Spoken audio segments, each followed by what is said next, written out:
السلام علیکم ورحمۃ اللہ وبرکاتہ۔ الحمدللہ رب العالمین والصلاة والسلام علی اشرف الانبیاء والمرسلین نبینا محمد وعلی آلہ واصحابہ اجمعین وبعد۔ ہم لوگ ظہر کی نماز سے پہلے یہ پڑھ رہے تھے کہ ہمارے اسلاف عقیدے کے بدعتیوں سے کتنا زیادہ آگاہ کرتے تھے، ڈراتے تھے۔ تو بدعتوں سے اور اہل بدعت سے ہمیں کس قدر آگاہ اور چوکنا رہنا چاہیے۔ ظاہر ہے کہ ہر چیز میں ہمارے لیے اصول اور آئیڈیل قرآن و سنت کے سمجھنے کے اعتبار سے ہمارے اسلاف ہیں، صحابہ ہیں، تابعین ہیں، تبع تابعین ہیں، ان کے راستے پر چلنے والے ائمہ ہیں، محدثین ہیں، فقہاء ہیں۔ تو ہمیں سلف امت کی راہ پر جو چلنے والے ائمہ اور پیشوایان ہیں، ان کی ہدایات، ان کی رہنمائیوں کو سامنے رکھنا ہے، تو ہمیں قرآن و سنت پر عمل کرنے کی عملی تطبیق سمجھ میں آئے گی۔ امام ابو محمد حسن البربہاری چھوٹی کے امام ہیں، جن کی سب سے مشہور کتاب ہے شرح السنہ۔ شرح السنہ کے نام سے مشہور کتاب ہے امام ابو الحسن علی بربہاری رحمۃ اللہ علیہ، امام ابو محمد حسن بربہاری۔ یہ کتاب جو ہے نا، جس کا نام ہے یہ شرح السنہ، اسی کتاب کے اندر انہوں نے ایک بات بڑی عظیم الشان لکھی ہے۔ وہ یہ کہتے ہیں کہ مثل اصحاب البدع مثل الاقارب۔ اس کا ترجمہ کر لیتے ہیں، بدعتیوں کی مثال بچھوؤں جیسی ہے۔ بچھو ہوتا ہے نا، زہریلا جانور، اقارب۔ بچھو کتنا زہریلا ہے، کیسے ڈنک مارتا ہے، اور عام طور پر ایسا ہوتا ہے نا کہ آدمی کو معلوم نہیں ہوتا ہے، نظر نہیں آتا ہے، اور کب ڈس کر کے انسان کو زخمی کر دیتا ہے، زہر آلود کر دیتا ہے، اور کبھی انسان موت کے گھاٹ بھی اتر جاتا ہے۔ اگر اللہ نے لکھی ہے، اس سے موت بھی ہو جاتی ہے لوگوں کی اس زہر سے۔ تو عام طور پر پتہ نہیں ہوتا کہ وہ کہاں ہے، اور ڈس لیتا ہے، ڈنک مار دیتا ہے، اور انسان اس کی مصیبت میں مبتلا ہو جاتا ہے۔ تو کہتے ہیں کہ بدعتیوں کی مثال بچھوؤں جیسی ہے۔ یہ بدعتی کون ہیں؟ یہ وہی بدعتی ہیں جو اپنی بدعات کو پھیلانے والے ہیں، داعیہ۔ کون سی بدعتی؟ داعیہ بدعتی، یعنی جو بدعتی ہیں اور عقیدے کی بدعتی۔ عمل کی بات ہی نہیں چل رہی ہے، بات کس کی چل رہی ہے؟ عقیدے کی بدعتی۔ اور جو اپنی بدعتوں کو پھیلانے والے، اس کے پرچارک لوگ جو ہوتے ہیں نا، ان کی بات چل رہی ہے۔ تو کہتے ہیں کہ بدعتیوں کی مثال بچھوؤں جیسی ہے، اپنے سروں اور جسموں کو مٹی میں چھپائے رہتے ہیں۔ بچھو کیا کرتا ہے؟ اپنے سر کو اور جسم کو مٹی میں چھپائے رہتا ہے، اور اپنی دمیں باہر نکالے رہتے ہیں۔ بچھوؤں کا معاملہ ایسے ہی ہے کہ باریک سی جو دم ہے اس کی، وہ باہر نکلی رہتی ہے اور نظر نہیں آتی، اور سر اور جسم مٹی کے اندر چھپائے رہتے ہیں۔ یہ جیسے ہی جو ہی موقع پاتے ہیں ڈس لیتے ہیں۔ اب چھپائے ہوئے نظر تو نہیں آ رہے ہیں، ہم مطمئن ہو کر کے گئے، ہم کھڑے ہو گئے، کبھی کبھی وہیں پیر رکھ دیا، وہیں ہاتھ رکھ دیا ہے نا، اور وہاں سے وہ فوراً اس کا ہم شکار ہو گئے، اسے ڈس لیا۔ تو کہتے ہیں کہ جو ہی موقع پاتے ہیں ڈس لیتے ہیں۔ کہتے ہیں یہی حال بدعتیوں کا بھی ہے۔ یہ کون کہہ رہا ہے؟ امام ابو الحسن بربہاری میری اپنی یادداشت کے مطابق 329 ہجری میں وفات پائے ہیں۔ یہ 329 ہجری میں، یعنی 4 صدی ہجری کے عالم ہیں۔ یہ 1000 سال پہلے انہوں نے عقیدے کی بدعتیوں کا یہ نقشہ کھینچا ہے۔ تو ہمیں اس سے ہدایت مل رہی ہے کہ نہیں مل رہی ہے کہ آج کل کی عقیدے کی بدعتی ہمارے بیچ میں اگر گھسے ہوئے ہوں، یا ہمارے بیچ میں نہ ہوں، لیکن آج میڈیا ہے، میڈیا کے ذریعے سے اپنی باتوں کو پھیلاتے ہوں، اپنے نظریات کے نشر و اشاعت کرتے ہوں، اپنے افکار کو پھیلاتے ہوں، تو ایسی صورت میں ہمیں کیا کرنا ہے؟ ایک دم ایسی چوکنا رہنا ہے جیسے یہ بیان کر رہے ہیں۔ بدعتیوں کے ساتھ بچھوؤں جیسی، سروں جسموں کو مٹی میں چھپاتے ہیں اور دموں کو باہر نکالے رہتے ہیں، جو ہی موقع پاتے ہیں ڈس لیتے ہیں۔ یہی حال بدعتیوں کا بھی ہے۔ یہ لوگوں کے درمیان چھپے رہتے ہیں، لوگوں کے درمیان چھپے رہتے ہیں، اور جو ہی موقع پاتے ہیں اپنا کام کر دیتے ہیں۔ یہ امام ابو الحسن بربہاری رحمۃ اللہ علیہ کا قول ہے، بڑی صراحت کے ساتھ۔ عربی زبان میں کہتے ہیں یدفنون رؤوسہم وابدانہم فی التراب ویخرجون اذنابہم فاذا تمکنوا لدغوا وکذلک اہل البدع ہم مختفون بین الناس فاذا تمکنوا بلغوا ما یریدون۔ یہ ہے نقشہ جو انہوں نے کھینچا ہے۔ اب ہمیں کتنا چوکنا رہنا چاہیے؟ جیسے بچھوؤں سے چوکنا رہتا ہے آدمی، کہ ایسا نہ ہو کہ بچھو یہاں کہیں ہو اور ڈس لے، نظر نہیں آ رہا ہے۔ ہمارے بیچ میں بدعتی ہوتے ہیں، چاہے وہ فزیکلی ہمارے بیچ میں رہتے ہوں یا فزیکلی نہ رہتے ہوں، اپنے افکار کے ذریعے سے رہتے ہوں، اپنے چینل کے ذریعے، اپنی تقریروں کے ذریعے، تحریروں کے ذریعے، اپنے سوال جواب کے ذریعے سے، اپنے بیانات کے ذریعے سے، اپنی کتابوں کے ذریعے سے، اپنے پمفلیٹ وغیرہ کے ذریعے، جس طریقے سے بھی وہ ہمارے بیچ میں رہتے ہوں، تو ہمیں چوکنا رہنا ہے کہ بھئی یہ بچھوؤں جیسے ہیں اور ہمیں جب چاہیں گے ڈس لیں گے۔ ایک بات پھیلائی ہمارے بیچ میں آئی ہے، ہم نے سن لیا اسے، پتہ نہیں کون سی بات ان کی ہمارے ذہن و دماغ میں آ گئی۔ آپ سوچیں، ابھی مطلب بہت ساری مثالیں ہیں، اپنے وطن کی بہت ساری مثالیں ہیں، دنیا کی مثالیں ہیں۔ ابھی جو ISIS کا مسئلہ چل رہا تھا، اس مسئلے میں ہمارے نوجوان کتنے بہک گئے، ان کے پیچھے کون تھا؟ جب وہ آیا، وہ مسئلہ ISIS کا، داعش کا آیا، تو پہلے اس کی تصویر سمجھ میں نہیں آئے کہ مطلب کون لوگ ہیں، کیا لوگ ہیں، کیا ان کے اہداف ہیں، کیا مقاصد ہیں، ٹھیک ہے، سمجھ میں نہیں آیا۔ کچھ لوگوں نے، کچھ علماء نے جلدی کرنا شروع کر دیا، وہ کہا کہ صحیح ہے، اچھے لوگ ہیں، اسلامی خلافت ہے، مجاہدین ہیں، اللہ والے ہیں، ٹھیک ہے، اور کچھ لوگوں نے نگیٹو کہا کہ یہ سب کے سب دنگائی ہیں، فسادی ہیں، ان کا کوئی منہج نہیں، ان کا عقیدہ نہیں، یعنی جلد بازی کی لوگوں نے، ٹھیک ہے۔ اب جن لوگوں نے کہا کہ نہیں یہ لوگ ٹھیک نہیں ہیں، یہ لوگ ایسے ہیں، تب تو ان سے تو دور رہنے والا کام ہے، ان سے دور رہنے والی بات تھی ہے۔ لیکن جن لوگوں نے یہ جلدی میں کہہ دیا کہ نہیں یہ اللہ والے لوگ ہیں، مجاہدین ہیں، یہ اللہ تعالیٰ کی دنیا میں جو یہ زمین پر اللہ کا نظام قائم کرنا چاہتے ہیں، اسلامی حکومت قائم کرنا چاہتے ہیں، اس طرح کی باتیں جن لوگوں نے کی، تو اب کچھ نوجوان بھٹک گئے، بہک گئے۔ اتنا انتظار ہمارے بعض علماء نے نہیں کیا، یا دوسرے لوگوں نے جلد بازی کی کہ بھئی اس سلسلے میں تھوڑا توقف کرنے کی ضرورت ہے جب تک کہ اس کی حقیقت کا پتہ نہ چل جائے۔ دیکھو، کسی بھی مسئلے میں یا تو اس کی تصویر واضح ہو جائے کہ کیا حقیقت ہے، تو ہمارے سامنے واضح ہو چکا ہے، وہ ہم بولیں، وہ ہم عمل کریں، اور یا تو ہمارے سامنے واضح نہیں ہے، مطلب یا تو ہمیں معلوم ہے کہ غلط ہے، یا تو معلوم ہے صحیح ہے، تو ہم کریں وہ کام، ان کے ساتھ میں رہیں، اور یہ پتہ ہو، یا تو یہ پتہ ہو کہ غلط ہے تو اس سے ہم دوری اختیار کریں۔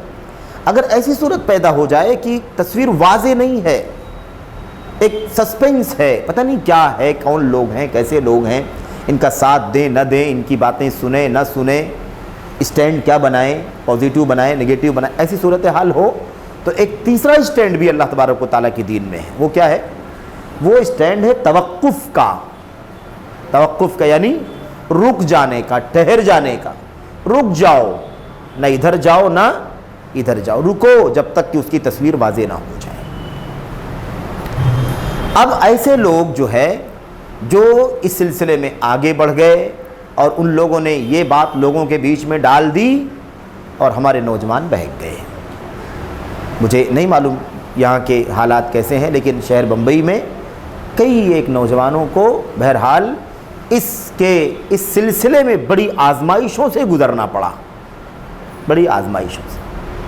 باقاعدہ وہ پہنچ گئے، عراق پہنچ گئے، بغداد پہنچ گئے، پتہ چلا کہ سب دنگے کے لوگ ہیں، فسادی لوگ ہیں، مجرم ہیں، آتنکی ہیں، دہشت گرد قسم کے لوگ ہیں، ان کا کوئی منہج نہیں، ان کا کوئی عقیدہ نہیں، سمجھ رہے ہیں؟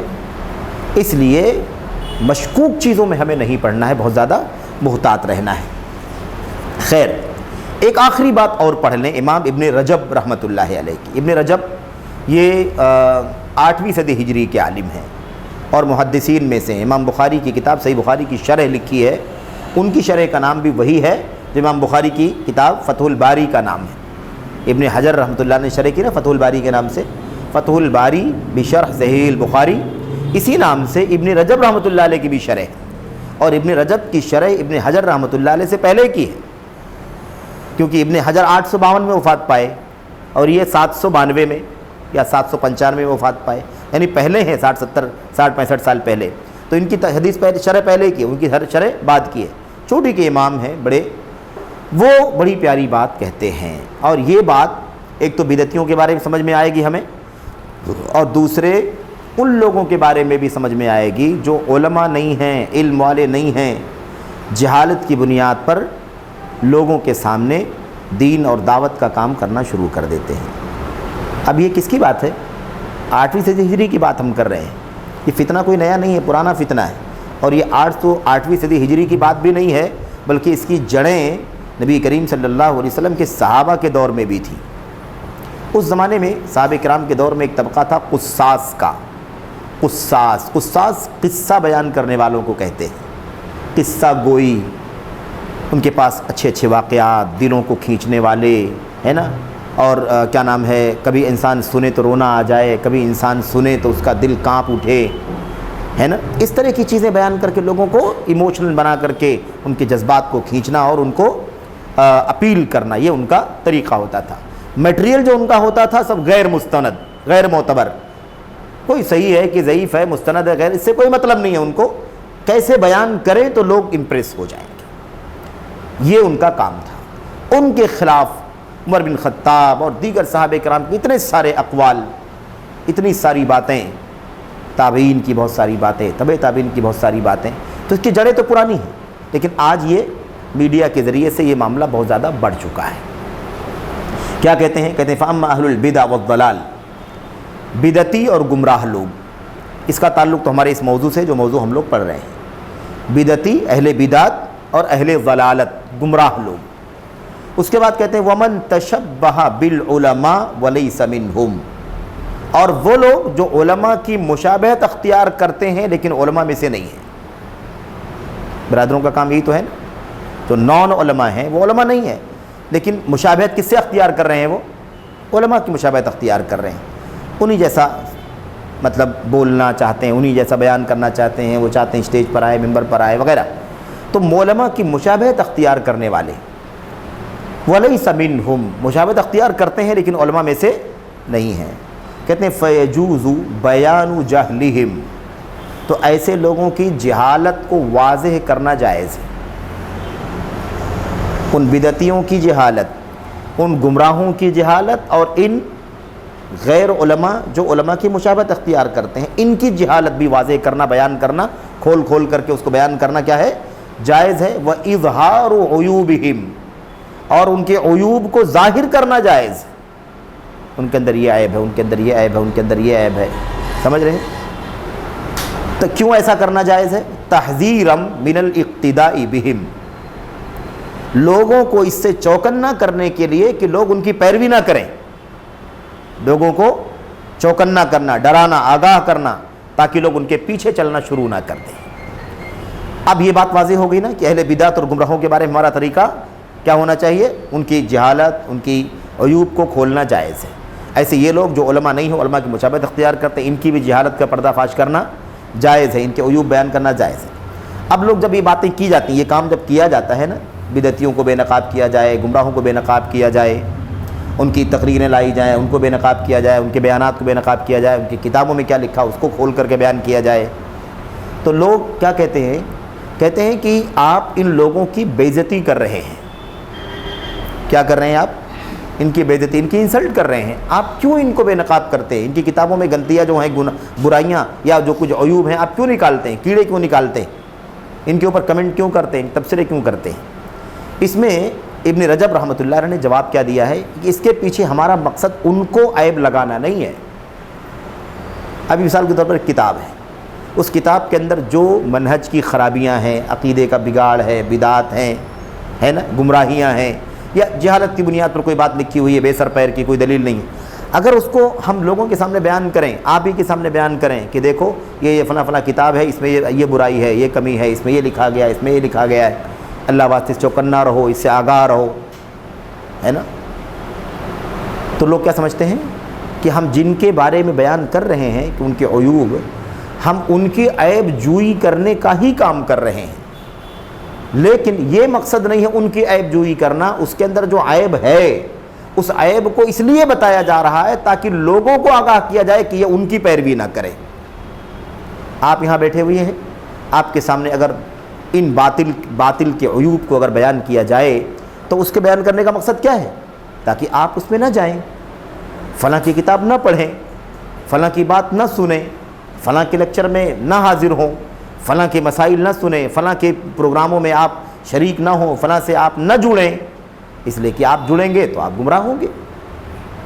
تو تو لوگوں کی برائی مقصد نہیں ہے، لوگوں کی برائیاں یا لوگوں کی کتابوں کی برائیاں اس لیے بیان کرنا مقصد ہے تاکہ اس امت کے لوگوں کو ان کی پیروی کرنے سے بچایا جا سکے، تاکہ یہ بھی نہ بھٹک جائیں انہی کو پڑھ کے سن کے جان کے۔ کیوں کہتے ہیں ہم کہ تفہیم القرآن مت پڑھو؟ ہمارے علماء کیوں کہتے ہیں مت پڑھو؟ مثال، یہ تو تازہ مثال دے دیا ہم نے، پرانی مثال لے لو۔ ہمارے علماء کیوں کہتے ہیں کہ فی ظلال القرآن مت پڑھو؟ ہمارے علماء کیوں کہتے ہیں کہ تفسیر الکشاف مت پڑھو؟ ہمارے علماء کیوں کہتے ہیں کہ احیاء علوم الدین غزالی کی مت پڑھو؟ کیوں کہتے ہیں؟ مثال کے طور پر ہے، یہ پرانی بات ہے نا سب، اس لیے کہ اس کے اندر گمراہیاں ہیں، اس کے اندر بہت سارے ایسے مسائل ہیں کہ انسان پڑھے گا تو بھٹک جائے گا، پڑھے گا تو بھٹک جائے گا، اور اتنا علم نہیں ہے کہ اس میں پرکھ کرنے کی طاقت ہو اسے۔ اگر بڑے علماء ہیں، ائمہ جن کی پرکھ کرنے کی طاقت ہے، علم گہرا ہے، وہ بھٹکیں گے نہیں بلکہ اس کی کمیاں نکالیں گے، اس کے عیوب لوگوں کے سامنے بیان کریں گے، تو ان کو پڑھنے کے لیے کیا مسئلہ؟ وہ پڑھے، نکال کے بتائیں، ہماری رہنمائی کریں گے وہ ہمارے علماء۔ سمجھ رہے ہیں نا؟ تو اب کوئی کہے کہ آپ امام غزالی کی برائی کر رہے ہیں، آپ زمخشری کی برائی کر رہے ہیں، آپ سید قطب کی برائی کر رہے ہیں، یا آپ مولانا مودودی کی برائی کر رہے ہیں، یا آپ حسن بنا کی برائی کر رہے ہیں۔ ارے بھائی، ان کی کتابوں میں، ان کی تحریروں میں جو عیب ہے، جو بدعات ہیں، جو انحرافات ہیں، گمراہیاں ہیں، اس سے بچانے کے لیے نوجوانوں کو یہ باتیں بتلائی جا رہی ہیں کہ تاکہ لوگ اس گمراہی میں نہ پڑ جائیں، اس کو پڑھنے کی وجہ سے، اس کو سننے اور جاننے کی وجہ سے۔ تو یہ بات بہت واضح، تحذیراً من الاقتداء بہم، لوگوں کو آگاہ اور چوکنا کرنے کے لیے کہ لوگ اس کی پیروی کرنا شروع نہ کر دیں۔ یہ مقصد ہے۔ یہی بات شیخ صالح فوزان نے کہی تھی کہ لوگ سمجھتے ہیں جب ہم لوگوں کے بدعات خرافات کو لوگوں کے سامنے واضح کرتے ہیں تو لوگ سمجھتے ہیں ان کی توہین کر رہے ہیں۔ ان کی توہین کرنا نہیں ہے، اس کے اندر جو برائیاں موجود ہیں اس سے امت کو آگاہ کرنا ہے تاکہ لوگ گمراہ نہ ہو جائیں۔ اچھا، یہ بات ہو گئی۔ ہم نے یہ بات آپ سے عرض کی تھی کہ ہمیں کچھ اقوال ایسے پڑھنے ہیں جس میں یہ بات معلوم ہوگی کہ اگر کسی کی بدعت کا یا کسی کی گمراہی کا بہت زیادہ چرچا ہو گیا ہو، یا کوئی ایسی شخصیت ہو یا کچھ ایسے لوگ ہوں جن کو اتنا زیادہ لوگ فالو کرتے ہوں کہ ہمیشہ ان کے پیچھے چلتے ہوں یا ان کو پڑھتے ہوں، اور ان کے اندر کیا پایا جاتا ہو؟ ان کی کتابوں میں یا ان کی تحریروں میں گمراہیاں، انحرافات، عقیدے کی بڑی بڑی بدعات پائی جاتی ہوں، تو ایسی صورت میں ان کے شر سے، ان کے فساد سے، یا ان کے یہاں پائی جانے والی بدعات سے لوگوں کو آگاہ کرنے کے لیے امت کے سامنے ان کا نام لے کر کے بھی بیان کرنے میں کوئی حرج نہیں ہے۔ یہ بھی کس کا طریقہ ہے؟ یہ بھی ہمارے اسلاف کا طریقہ ہے۔ یہ ہمارے اسلاف کا طریقہ، ہمارے پاس اس کی دلیلیں قرآن کی آیتوں میں بھی مل جائیں گی، حدیثوں میں بھی مل جائیں گی، اور صحابہ کرام کے اقوال میں مل جائیں گی، تابعین، ائمہ، سب کی زندگی میں ہمیں مل جائیں گی۔ میں ایک دو باتوں کا ذکر شروع میں کر دیتا ہوں، اللہ کے نبی کی حدیثوں کا، اس کے بعد صحابہ کرام، بہت سارے اقوال ہیں۔ خیر دیکھیے، اللہ کے نبی علیہ السلام نے خوارج کے بارے میں جب بات کی تھی تو آپ نے کیا فرمایا تھا؟ یاد ہے نا؟ ذوالخویسرہ یمانی، جس نے کہا تھا، رات میں بات چل رہی تھی کہ اللہ کے نبی انصاف سے کام لیجیے، آپ انصاف نہیں کر رہے ہیں۔ تو اللہ کے نبی علیہ السلام نے اس آدمی کو کہا کہ میں انصاف نہیں کروں گا تو کون کرے گا، ہے نا؟ اور اس کے بعد صحابی رسول نے کہا کہ اللہ کے نبی اجازت دیجیے میں اس کی گردن مار دیتا ہوں۔ آپ نے فرمایا نہیں، اس کو قتل مت کرو۔ اس کے بعد آپ نے اس کی برائی بیان کی تھی۔ آپ نے کیا فرمایا تھا؟ یخرج سیخرج من ضئضئ ھذا الرجل، ان قریب اس آدمی کے نسل سے ایسے لوگ پیدا ہوں گے جن کے اندر کتنی برائی ہوں گی؟ جو ایسی نماز پڑھیں گے کہ تم اپنی نماز کو ان کے سامنے حقیر سمجھو گے، قرآن ایسا پڑھیں گے کہ من خیر البریہ، یعنی سب سے اچھا قرآن پڑھیں گے، اپنی قرآن کی تلاوت کو حقیر سمجھو گے، ٹھیک ہے؟ ان کی پیشانی پر سجدے کے نشانات ہوں گے، ان کی آنکھوں میں نیند کا اثر دکھائی دے گا رات رات جاگنے کی وجہ سے، سمجھ رہے ہیں؟ لیکن اللہ کے نبی نے کیا فرمایا تھا؟ باقاعدہ یہ تعین ہے کہ نہیں تعین ہے؟ اس آدمی کی نسل سے ایسے لوگ نکلیں گے۔ اس آدمی کی برائی ہوئی کہ نہیں سب کے سامنے؟ ذوالخویسرہ کی برائی ہو رہی کہ نہیں سب کے سامنے؟ اور اسی کی برائی نہیں ہو رہی، اس کی پوری نسل کی برائی ہو رہی ہے، جو اس کی نسل سے نکلیں گے اور یہ کام کریں گے، ٹھیک ہے؟ تو آپ نے کیا فرمایا؟ یخرجون من الدین کما یخرج السهم من الرمیہ، یہ لوگ اللہ کے دین سے ایسے نکل گئے ہوں گے نماز بڑی اچھی، قرآن بہت اچھا، راتوں کو جاگنا، تہجد سب کچھ رہے گا، لیکن اللہ کے دین سے ایسے نکل گئے ہوں گے جیسے تیز رفتار تیر شکار کے جسم سے پار ہو جاتا ہے۔ اب آپ بتائیے کہ امت کو آگاہ کرنے کے لیے اللہ کے نبی نے اس آدمی کی برائی کی کہ نہیں کی؟ سب کے سامنے اس کے خاندان کا ذکر اللہ کے نبی نے کیا کہ نہیں کیا؟ اب کوئی کہے کہ یار یہ تو مناسب نہیں ہے، ابھی جو بھی اس نے کہا تھا انصاف کریں، انصاف نہیں کر رہے ہیں آپ، ٹھیک ہے جو بولا بولا، یہ بات تو نہیں مناسب ہے کہ اس کے بارے میں کہا جائے کہ اس کو مت قتل کرو، اس کی نسل سے ایسے ایسے لوگ نکلیں گے۔ اگر کوئی کھڑا ہو جائے ایسا بولنے کے لیے، اس کی بات کا اعتبار ہوگا؟ نہیں اعتبار ہوگا۔ کیوں؟ اس لیے کہ اس کے فساد سے، خارجیت سے اللہ کے نبی قیامت تک آنے والی امت کو آگاہ کرنا چاہ رہے ہیں کہ نہیں آگاہ کرنا چاہ رہے ہیں؟ الرٹ رہے، ایسے لوگ پیدا ہوں گے۔ ابھی میرے بارے میں کہہ دیا اللہ کے نبی کے بارے میں کہ انصاف کیجیے، انصاف نہیں کر رہا ہے، تو اگر اللہ کے نبی کے بارے میں بات کوئی آدمی کہہ سکتا ہے تو کیا وہ ابو بکر کے خلاف نہیں بول سکتا ہے؟ عمر کے خلاف نہیں بول سکتا ہے؟ عثمان علی کے خلاف نہیں بول سکتا؟ اور جب ان کے خلاف سب کے خلاف بول سکتا ہے، وعلیکم السلام، اگر سب کے خلاف بول سکتا ہے تو آج کل کے حکمرانوں کی کیا قیمت ہے بھائی؟ آج کل کے حکمرانوں کی کیا قیمت ہے؟ ان کے خلاف تو جب چاہے گا بولے گا۔ دیکھ لو میڈیا کے کیا حالات، ہر آدمی جس طرح سے چاہتا ہے وہ مسلمانوں کے حکمرانوں کے خلاف زبان کھولتا، اس کو اصول نہیں معلوم ہے۔ بھائی کوئی معصوم نہیں ہے، گنہگار سارے لوگ ہیں، اس کو کون نہیں مانتا ہے، لیکن مسلمانوں کے حکمرانوں کے بارے میں جو تعلیم اللہ کے نبی کی ہے اس پر عمل کرنا ہے کہ نہیں کرنا ہے، یہ سب سے بڑا مسئلہ ہے۔ اب دیکھیے ایسے ہی اللہ کے نبی علیہ السلام نے ایک موقع پر ایک شخص آیا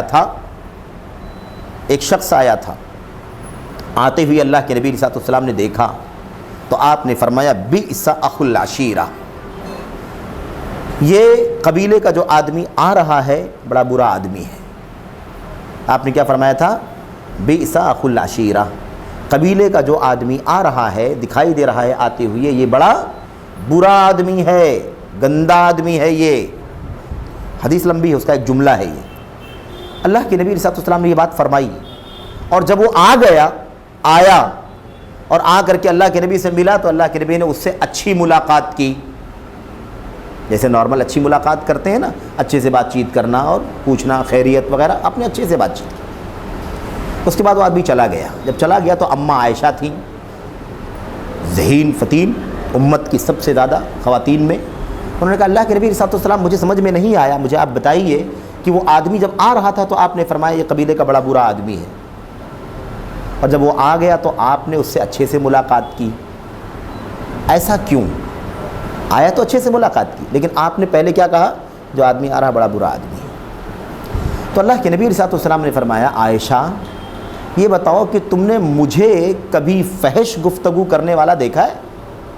مَتَ وَجَدْتِنِی فَاحِشًا، مجھے فحش یعنی برائی کرنے والا، بد زبانی کرنے والا کبھی تم نے مجھے پایا ہے؟ یعنی ایسا نہیں ہو سکتا ہے کہ میں نے کسی کے اوپر جھوٹا الزام لگا دیا ہو، یہ آدمی برا تھا اس لیے میں نے لوگوں کو آگاہ کرنے کے لیے یہ اشارہ کر دیا کہ قبیلے کا آدمی برا ہے، لیکن وہ عام ملاقات میں غلط تاثر لے کر کے نہ جائے، اس لیے میں نے اس کے ساتھ اچھی ملاقات کی ہے۔ اور اس کے بعد ایک جملہ اللہ کے نبی نے فرمایا تھا، آپ نے کیا فرمایا تھا؟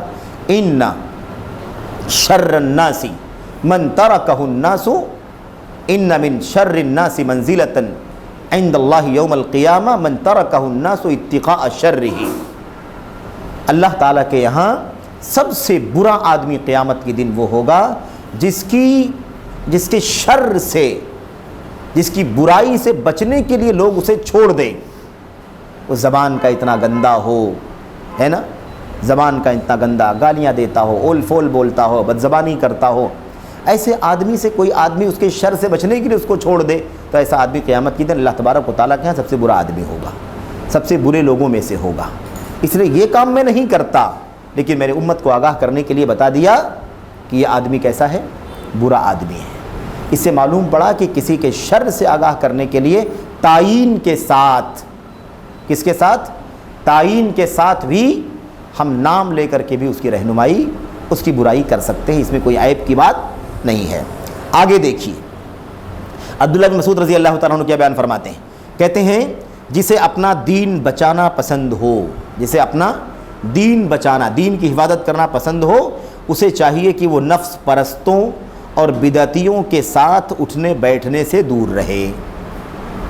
نفس پرست، خواہشات کی غلامی کرنے والے، اپنی منچاہی کی جو ان کا دل چاہتا وہ کرتے ہیں، ایسے لوگوں کے ساتھ اٹھنے بیٹھنے سے کیا کرے؟ وہ دوری اختیار کرے، کیونکہ ان کے ساتھ اٹھنا بیٹھنا خارش کی بیماری سے بھی زیادہ خطرناک ہے۔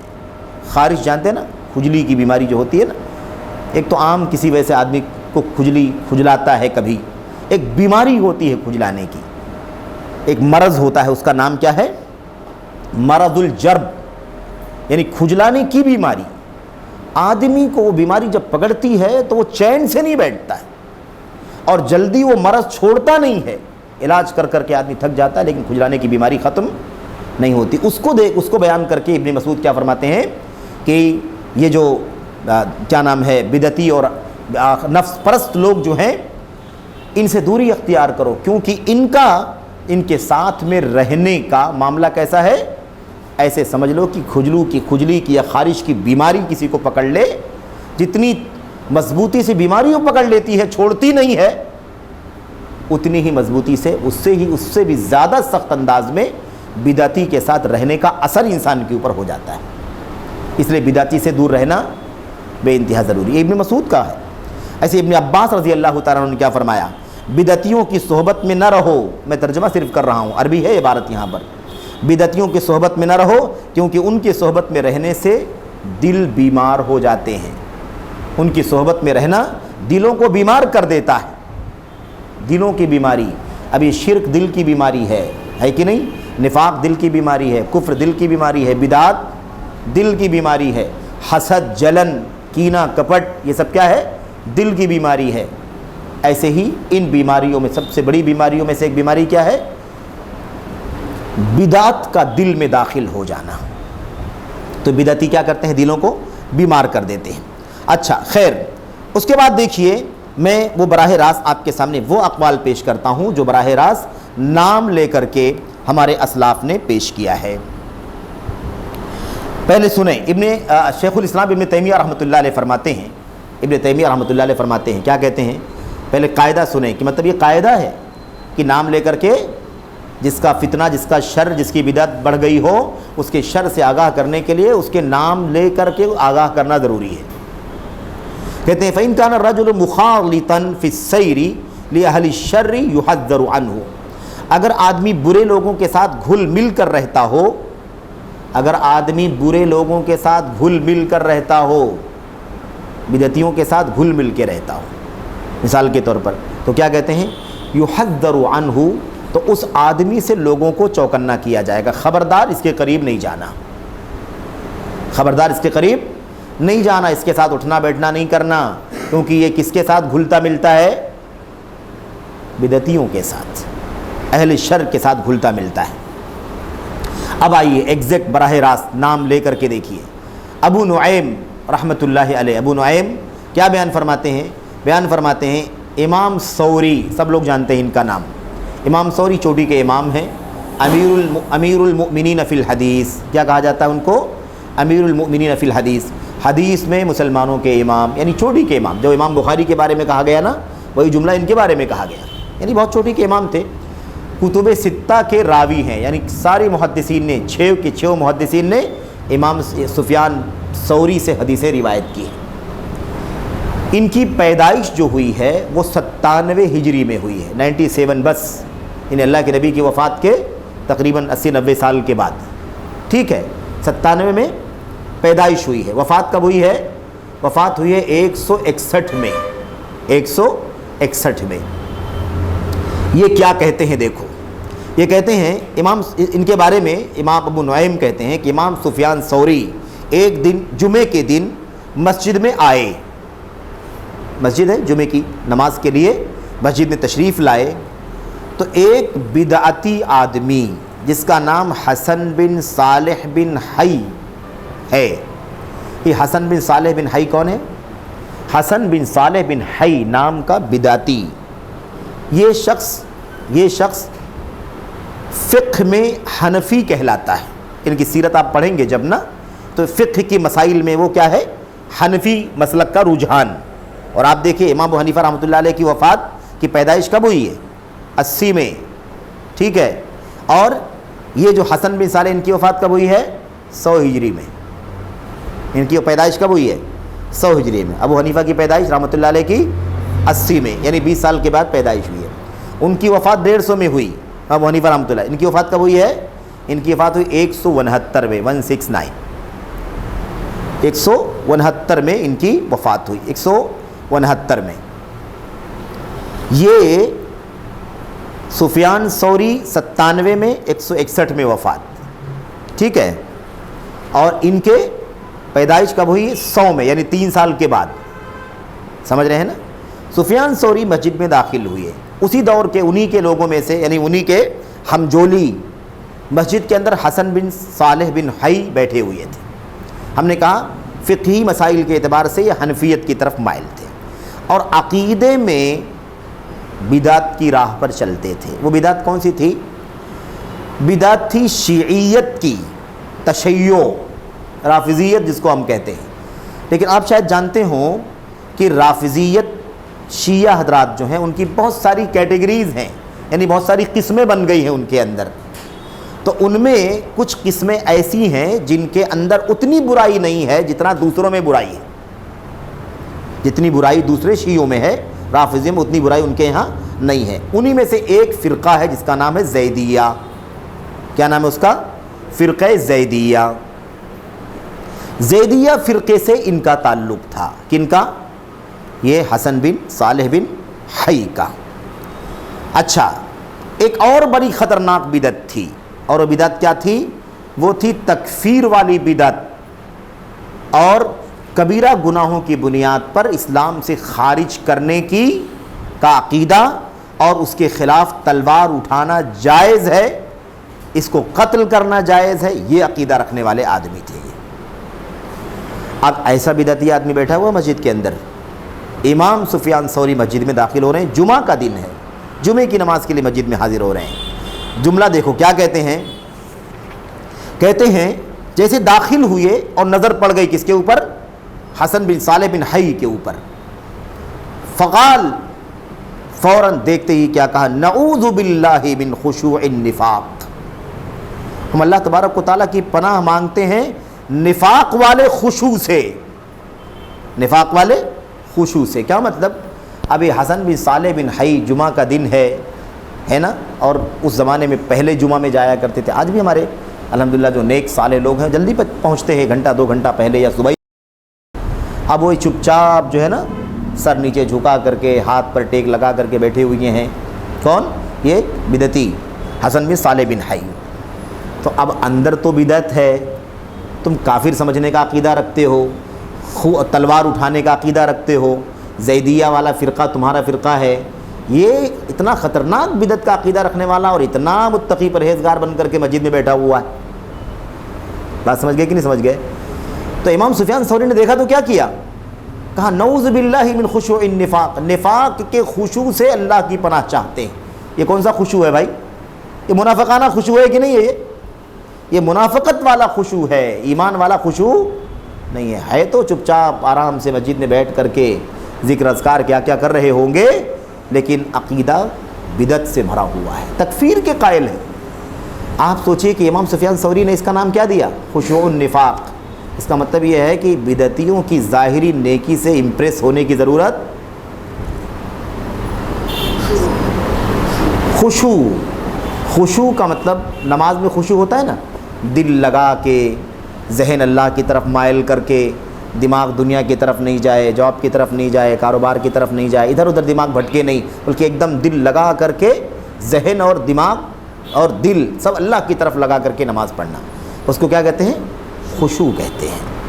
تو کہا کہ یہ منافقت والا، نفاق والا خشوع جو میں دیکھ رہا ہوں، اللہ تعالیٰ کی پناہ مانگتے ہیں. ایسا خشوع اللہ تعالیٰ ہمیں نہ دے، یعنی ہمیں بدعت سے اللہ تعالیٰ بچائے، ایمان والا خشوع عطا فرمائے. اچھا، وَأَخَذَ نَعْلَيْهِ، آگے دیکھو ایکشن، یعنی عملی، صرف بولا نہیں. وَأَخَذَ نَعْلَيْهِ فَتَحَوَّلَ إِلَى سَارِيَةٍ أُخْرَى، جلدی سے اپنے دونوں جوتے اٹھائے اور فوراً اس پلر کے چھوڑ کر کے وہ کنارے والے پلر پہ کنارے جا کر کھڑے ہو گئے. اس بدعتی کے قریب میں نماز بھی نہیں پڑھنا ہے. کچھ بات سمجھ میں آئی کہ نہیں آئی؟ یہ ہمارے اسلاف کا طریقہ تھا بدعتیوں کے بارے میں. اب آپ دیکھیے ایگزیکٹ یہ کس کے بارے میں کہا؟ خشوع النفاق. ایک شخص کا نام لے کر کے، ایک نام کے بارے میں ہے نا یہ بات. کس کو دیکھا تھا؟ حسن بن صالح بن حی کو دیکھا تھا اور کہا نعوذ باللہ من خشوع هذا النفاق، اور یہاں سب کے سامنے اٹھ کر کے چلے گئے. ظاہر سی بات ہے کہ یہ پورا منظر جن لوگوں نے دیکھا تھا انہوں نے تو روایت کیا. یہ جن لوگوں نے منظر دیکھا کہ جمعے کے دن جمعے کی نماز کے لیے مسجد میں آئے اور بدعتی کو دیکھا تو یہ اللہ تعالیٰ سے پناہ مانگی اور جوتے اٹھائے اور دوسرے کنارے چلے گئے. اس کے پاس رہنا بھی پسند نہیں ہے. ہو سکتا ہے بغل میں رہے تو کوئی بات بول دے، کوئی بات پوچھ لے، کوئی بات سنا دے تو اس کی بدعت کان میں پڑ جائے گی اور اس کے ذریعے دل میں اتر جائے گی. ہمیں اس بدعت سے بچنا ضروری ہے. یہ حالت تھی. اور دیکھیے انہی حسن بن صالح کے بارے میں دیکھیے ابو نعیم بھی بیان کرتے ہیں، کہتے ہیں حسن بن صالح کا امام ثوری کے بارے میں ذکر کیا گیا، جن کے بارے میں یہ ابھی ہم لوگوں نے پڑھا نا واقعہ. امام سفیان ثوری کے پاس ان سے اسی حسن بن صالح بن حی کا تذکرہ کیا گیا کہ بھائی آپ امام صاحب سفیان ثوری رحمۃ اللہ علیہ، آپ یہ بتائیے کہ حسن بن صالح کے بارے میں آپ کا کیا خیال ہے؟ حسن بن صالح کے بارے میں آپ کا کیا خیال ہے؟ فقال، امام سفیان ثوری نے کیا جواب دیا؟ وہ عقیدہ کھول کر کے بیان کیا جو بدعت کا عقیدہ وہ رکھتے تھے. کہا ذاک رجل یری السیف علی امت محمد صلی اللہ علیہ وسلم، یہ آدمی ایسا ہے جو محمد صلی اللہ علیہ وسلم کی امت کے اوپر تلوار کو جائز سمجھتا ہے. یعنی کیا مطلب؟ مسلمانوں کو گناہ کبیرہ کرنے کی وجہ سے کافر سمجھتا ہے اور ان کی گردن مارنا جائز سمجھتا ہے. نام لے کے برائی کی کہ نہیں برائی کی بتاؤ؟ سب آیا کہ نہیں؟ سب ثبوت اس کے اندر. نام لے کر کے پوچھا گیا، یہ بھی پتہ چلا اس سے کہ ہمارے اسلاف کے دور میں لوگ اپنے بڑے علماء سے پوچھا کرتے تھے بدعتیوں کا نام لے کر کے. تو اگر کوئی بدعتیوں کا نام لے کر کے پوچھتا ہے تو بھی غلط نہیں کرتا ہے. یہ اسلاف کی سیرت پڑھ رہے ہیں کہ نہیں پڑھ رہے ہیں ہم؟ تو ہمیں اسی راستے پہ چلنا ہے کہ نہیں چلنا ہے؟ تو اگر کوئی کسی بدعتی کا نام لے کر کے اگر پوچھے علماء سے کہ شیخ یہ بتائیے کہ فلاں کے بارے میں آپ کا کیا خیال ہے، تو اس کا پوچھنا غلط ہے؟ نہیں غلط ہے، صحیح ہے. کیوں؟ تاکہ لوگ اس کی شر سے بچیں. ہمارے علماء ہماری رہنمائی کریں اور ہم اس کے شر سے بچیں. ایسا نہ ہو کہ ہم اس کی باتوں میں چلے آئیں، وہ ہمیں کوئی بات بتائے بولے اور ورغلا دے اور ہم بہک جائیں، ہمارا عقیدہ بھی وہ ہو جائے کہ ہاں بالکل صحیح بات ہے، ان کبیرہ گناہ کرنے والوں کی گردن مارنا جائز. ایسا نہ ہو جائے، خطرہ ہے نہیں. اس لیے یہ بھی درست ہے کہ علماء سے پوچھا جائے، بدعتیوں کو نام کے ساتھ پوچھا جائے اور بدعتیوں کا نام لے کر کے وہ بتائیں کہ اس کا عقیدہ کیا ہے. اس میں کوئی عیب کی بات نہیں. یہی ہے مناہج جسے پڑھنے کی ضرورت تھی اور اس کا یہ نمونہ ہے جو ہمارے سامنے آ رہا ہے. اس کے بعد آگے دیکھیے، بشر بن حارث حافی کا نام آپ نے سنا ہوگا. بشر بن حارث حافی یہ بیان فرماتے ہیں کان زائدۃ یجلس فی المسجد یحذر الناس من ابن حی واصحابہ قال وکانوا یرون السیف. صراحت کے ساتھ اسی کے بعد چل رہی ہے، اسی حسن بن حی کی ایک بات اور چل رہی ہے. یہ بشر بن حارث حافی روایت کرتے ہیں، یہ کہتے ہیں زائدہ، یہ بھی ایک امام ہے زائدہ رحمۃ اللہ علیہ، کہتے ہیں یہ مسجد میں بیٹھتے تھے. یہ دیکھیے بدعتیوں کے بارے میں سلف کا ایکشن کتنا خطرناک ہوتا تھا. وہ کیا رویہ رکھتے تھے بدعتیوں کے بارے میں. یہاں تو کسی نے سوال کر لیا، کسی نے جواب دے دیا تو آگ لگ جاتی ہے کہ بھئی فلاں کا نام لے کے کیوں پوچھا گیا اور فلاں کا نام لے کے اس کا جواب کیوں دیا گیا.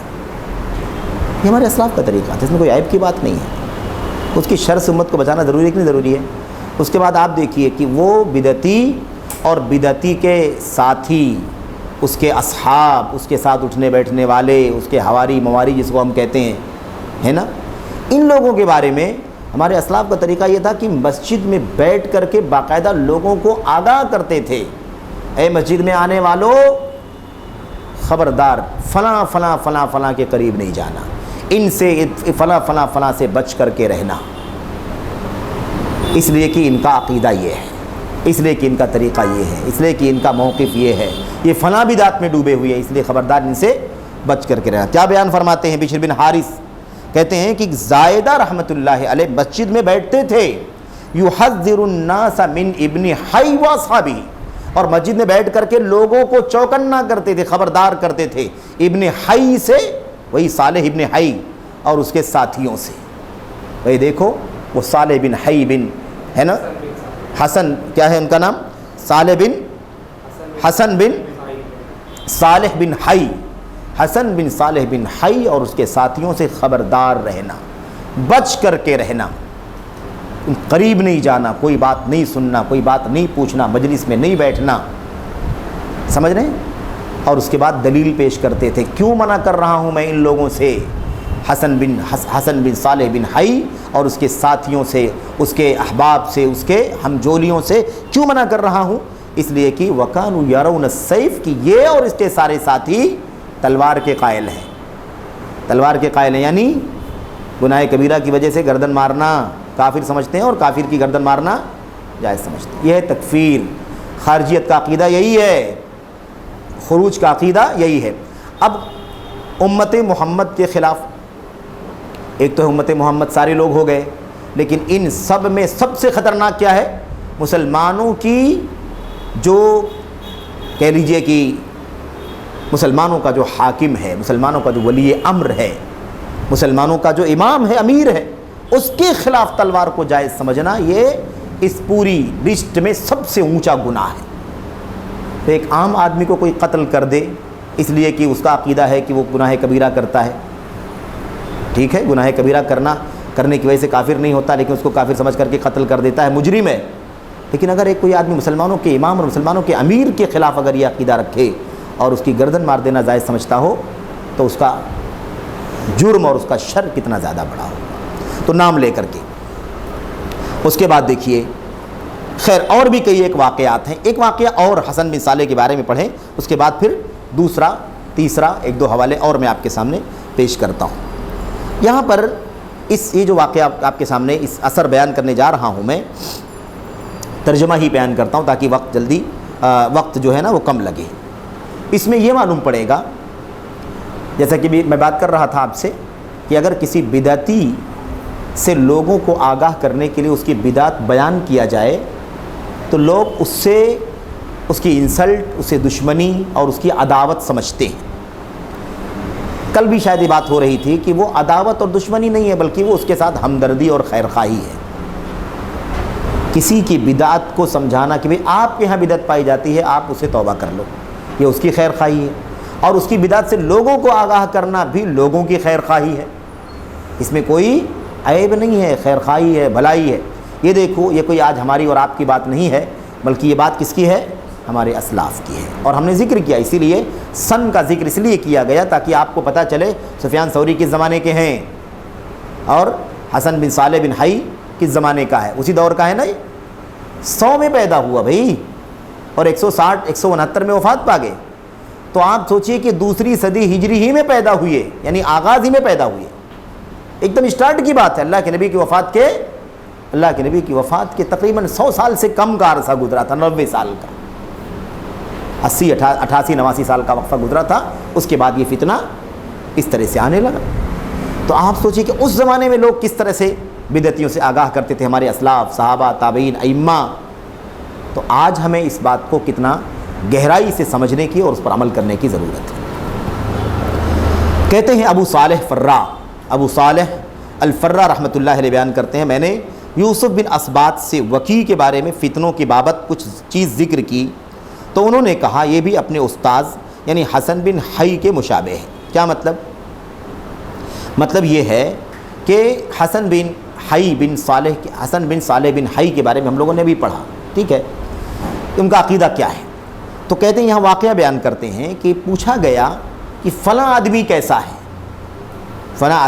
اس کا عقیدہ کیسا ہے؟ تو کیا جواب دیا؟ کہا یہ بھی اپنے استاذ کے مشابہ ہے، یعنی جو استاذ کا عقیدہ ہے وہی اس کا بھی عقیدہ ہے، جو استاذ کا عقیدہ ہے وہی اس کا بھی عقیدہ ہے۔ کہتے ہیں میں نے یوسف سے کہا، کس نے؟ ابو صالح فرا جو روایت کر رہے ہیں، ابو صالح فرا سے کہتے ہیں کہ میں نے یوسف بن اسباط سے کہا کیا آپ ڈرتے نہیں کہ یہ بات غیبت ہوگی؟ بڑا شور مچاتے ہیں نا، کہتے ہیں پیٹھ پیچھے غیبت کرنا ہے، جو لوگ مر گئے ہیں ان کے پیٹھ پیچھے ہم آج بات کر رہے ہیں بدعتیوں کے بارے میں، یا جن کے یہاں انحرافات ہیں، تو کہتے ہیں غیبت کرتے ہیں، مردوں کی غیبت نہیں کرنا چاہیے۔ جو لوگ زندہ ہیں ان کے عقیدے میں بدعت ہے، ان کے یہاں عقیدے کی بدعت ہے، ان کے بارے میں اگر ہم لوگوں کو آگاہ کرتے ہیں کہ بھائی ان کے یہاں یہ فلاں فلاں بدعت پائی جاتی ہیں، تو لوگ کہتے ہیں یہ بھی کیا ہے، غیبت ہے، پیٹھ پیچھے برائی کر رہے ہو۔ یہ سمجھو کہ یہ غیبت ہے یا نہیں ہے۔ غیبت کس کو کہتے ہیں، کہاں غیبت کا لفظ استعمال کیا جاتا ہے؟ ہم اللہ کے دین کو اپنے اسلاف کے سمجھ کے مطابق سمجھیں گے تو مسائل میں پیچیدگی پیدا نہیں ہوگی۔ اب انہوں نے کہا کہ میں نے یوسف بن اسباط سے پوچھا کہ آپ کہہ رہے ہیں اس آدمی کی برائی کر رہے ہیں کہ اس کا عقیدہ بھی اپنے استاذ کے جیسا ہے، یعنی وہ بھی خروج کا عقیدہ رکھتے تھے، حسن بن صالح، اور یہ بھی رکھتے، دونوں کا عقیدہ ایک جیسا ہے۔ آپ ایسا بول رہے ہیں، آپ کو ڈر نہیں لگتی ہے کہ ایسا بولنا غیبت ہو جائے گا؟ کیا ہو جائے گا؟ غیبت ہو جائے گا۔ آپ کو ڈرنا چاہیے، آپ کو ڈر نہیں لگتی کہ غیبت ہو جائے؟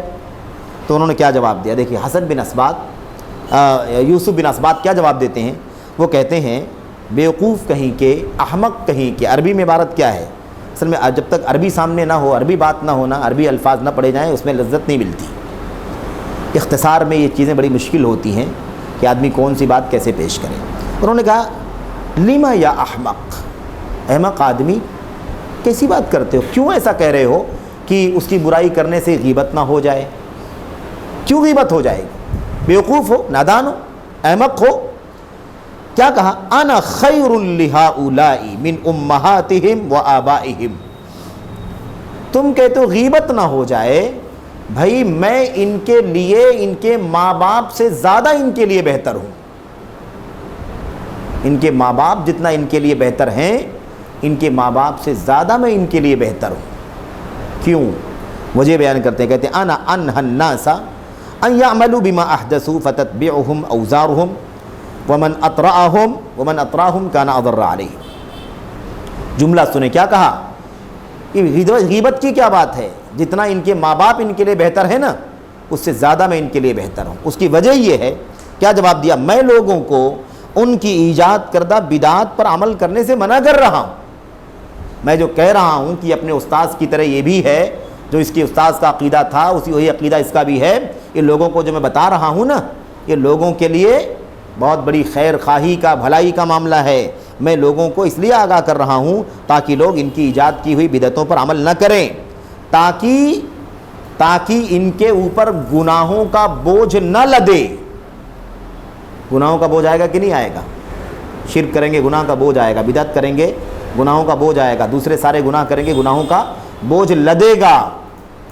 تو میں چاہتا ہوں کہ ان کے اوپر گناہوں کا بوجھ نہ لدے، یہ بدعت سے اپنے آپ کو بچائیں۔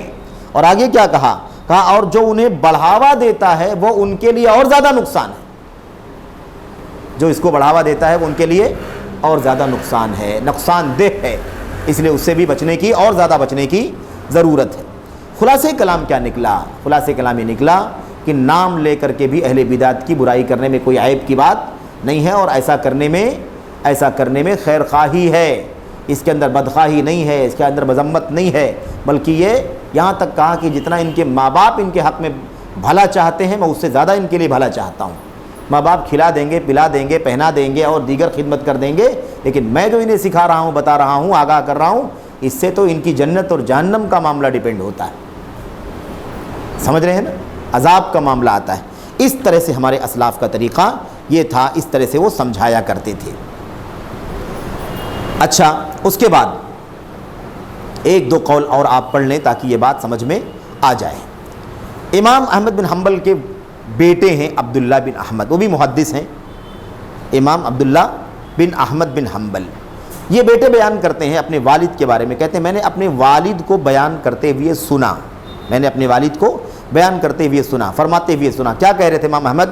کہہ رہے تھے جو یہ کہے کہ میرا قرآن کو اپنی زبان سے بولنا مخلوق ہے، لفظی بالقرآن مخلوق، لفظی بالقرآن مخلوق، یہ کہے کہ میرا قرآن کریم کو زبان سے بولنا یعنی قرآن کریم کو پڑھنا، قرآن کریم کو پڑھنا یہ کیا ہے؟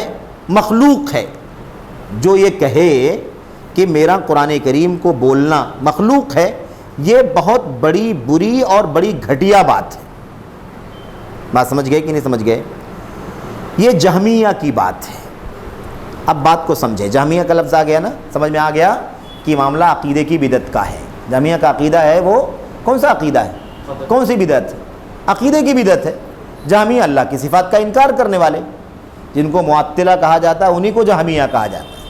یعنی اللہ کی صفات کا انکار, اللہ سنتا نہیں, اللہ بولتا نہیں, اللہ دیکھتا نہیں, اللہ اترتا نہیں, اللہ کا ہاتھ نہیں, اللہ کے فلاں فلاں, کوئی صفت نہیں. تو اللہ تبارک و تعالیٰ کی ساری صفات کو اگر الگ کر دو گے, کوئی صفت نہیں ہے, تو اللہ کا وجود باقی رہے گا؟ آپ یہاں بیٹھے, میں کہوں آپ کے پاس ہاتھ نہیں ہے, آپ کے پاس پیر نہیں, آپ کے پاس کان نہیں, آپ کے پاس ناک نہیں, آپ کے پاس سر نہیں, تو پھر آپ باقی بچیں گے؟ عبداللہ عبد الرحمن کیا باقی بچیں گے آپ؟ کچھ نہیں. سمجھ رہے ہیں نا؟ تو اللہ تبارک و تعالیٰ کو اگر ساری صفات سے اگر کوئی آدمی خالی کر دے تو یہ خطرناک قسم کی بدعت ہے کہ نہیں بدعت ہے؟ پھر اللہ تبارک و تعالیٰ کے وجود کا اور اللہ تبارک و تعالیٰ کی شان کا کیا ہوگا بھائی؟ اس کو ساری صفات سے اس کو عاری کر دیا گیا اللہ تبارک و تعالیٰ. تو یہ خطرناک قسم کی بدعت ہے.